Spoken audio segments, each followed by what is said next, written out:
Israel একটি অন্তর্বর্তী যুদ্ধবিরতির প্রস্তাব দিয়েছিল, সেটি প্রত্যাখ্যান করেছে স্বাধীনতাকামী দল হামাস। ফিলিস্তিনের সংগঠনটি বলছে তারা গাজায় যুদ্ধ বন্ধে একটি পূর্ণাঙ্গ চুক্তি চায়। পাশাপাশি ইসরায়েলের কারাগারে থাকা ফিলিস্তিনিদের বিনিময়ে তাদের হাতে থাকা বাকি সব জিম্মিকে তারা মুক্তি দিতে আগ্রহী। স্বাধীনতাকামী গোষ্ঠীটির প্রধান খলিল আল হায়া জানান তারা আর কোনো ধরনের অন্তর্বর্তী চুক্তিতে রাজি হবেন না।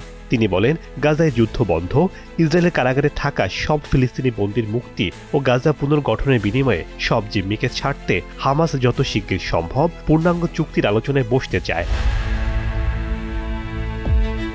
নিজেদের রাজনৈতিক এজেন্ডার ঢাল হিসেবে বেনিয়ামিন নেতানিয়াহু ও তার সরকার এসব সাময়িক চুক্তিকে ব্যবহার করছে। সব জিম্মিকে বলি দিয়ে হলেও তারা এটা করতে চায় বলে দাবি করেন হায়া। তারা এ নীতি বাস্তবায়নের অংশ হতে চান না। 15 মাসের যুদ্ধ শেষে চলতি বছরের জানুয়ারিতে হামাস ও ইসরায়েল একটি যুদ্ধবিরতিতে পৌঁছায়। গত 18 মার্চ ওই চুক্তি লঙ্ঘন করে হামলা শুরু করে ইসরায়েল। চুক্তিটি দ্বিতীয় ধাপে না গিয়ে ইসরায়েল প্রথম ধাপে সম্প্রসারণ করতে চায়। দ্বিতীয় ধাপ অনুযায়ী গাজায় হামাসের হাতে থাকা সব জিম্মির মুক্তির পাশাপাশি গাজা থেকে সেনা প্রত্যাহারের বিষয়টি অন্তর্ভুক্ত ছিল। যুদ্ধবিরতি পুনরুজ্জীবিত করা ও ইসরায়েলি জিম্মিদের মুক্তির লক্ষ্যে গত সোমবার কায়রোতে হওয়া সবশেষ আলোচনা কোনো ধরনের সমঝোতা ছাড়াই শেষ হয়েছে। জিম্মিদের মুক্তি ও যুদ্ধ বন্ধে অপ্রত্যক্ষ আলোচনা শুরু করতে ইসরায়েল 45 দিনের একটি অন্তর্বর্তী যুদ্ধবিরতি চেয়েছিল, কিন্তু তাদের দেয়া বেশ কিছু শর্তে আপত্তি আছে হামাসের। তেল আবিবের শর্তগুলোর মধ্যে একটি ছিল হামাসের নিরস্ত্রীকরণ। ফিলিস্তিনি সশস্ত্র গোষ্ঠীটি বরাবরই বলেছে অস্ত্র সমর্পণ এমন একটি লাল দাগ যা দিয়ে আলোচনা তো দূর, এটি বিবেচনাযোগ্যও নয়।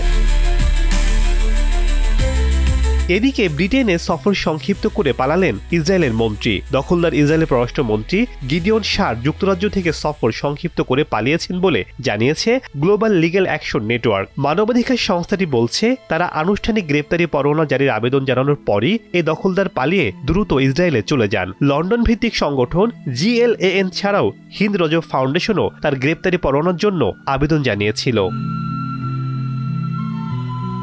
ইসরায়েল এই মন্ত্রীর বিরুদ্ধে গত অক্টোবর থেকে ডিসেম্বর পর্যন্ত গাজার কামাল আদ-দওয়ান হাসপাতালকে অবরুদ্ধ করার সঙ্গে জড়িত থাকার অভিযোগ রয়েছে। এই সময়ের মধ্যে হাসপাতালটির মেডিকেল স্টাফ এবং রোগীদের উপর হামলা এবং এটির পরিচালক ডাক্তার হুসাম আবু সাফিয়াকে অপহরণ করা হয়। এছাড়া ইসরায়েলি মন্ত্রী গাজায় সব ধরনের মানবিক সহায়তা প্রবেশের বিরুদ্ধে অবস্থান নিয়েছেন এবং প্রকাশ্যে অবরোধ অব্যাহত রাখার ঘোষণা দিয়েছেন। ওয়ালটন মাইক্রোওয়েভ ওভেনের খাবার গরম রাখে দীর্ঘ সময় ধরে।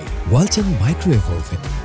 এভাবে গণহত্যার রক্তে রঞ্জিত দাগ নিয়ে পালিয়ে বেড়াতে হচ্ছে ইসরায়েলের মন্ত্রীদের। গাজায় নির্মম ধ্বংসযজ্ঞ ও হত্যাকাণ্ডের পর বিভিন্ন দেশে ইহুদি বিদ্বেষও মাথাচাড়া দিচ্ছে। এই অবস্থায় কোথায় পালিয়ে বাঁচবেন ইসরায়েলিরা?